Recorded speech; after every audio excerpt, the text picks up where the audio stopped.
ప్రభునందు మా ప్రియమైన సహోదరులారా,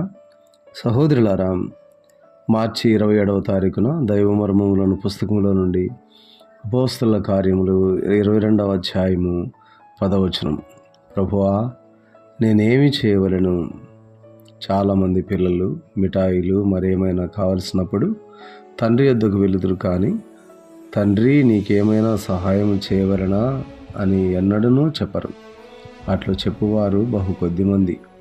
కొందరు తల్లిదండ్రులను చూచి, మీరు విశ్రాంతి తీసుకొనండి, పని అంతయు మేము చేసేదము అని చెప్పుదురు.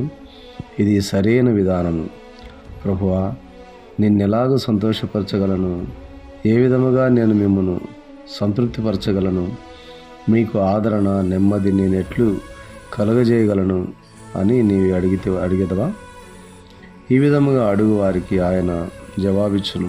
బేతనియలో తనకు ఆదరణ, విశ్రాంతి, తృప్తి కలుగజేసిన వారితో మాట్లాడినట్లు మనతో కూడా మాట్లాడును. దేవునికి లోబడి ఉండుట ఎంతో ఆశ్చర్యకరమైన విషయం. ఆయన చిత్తమును మనము నెరవేర్చినప్పుడు మనం అడగక మునుపే, ఏ ప్రయత్నము చేయకుండానే మనకు సహాయపడి మన ప్రతి అవసరము తీర్చును. దేవుని కొరకు మనం కూడా అలాగ జీవించుటకు ప్రభు సహాయం చేయనుగాక. ఆమెన్.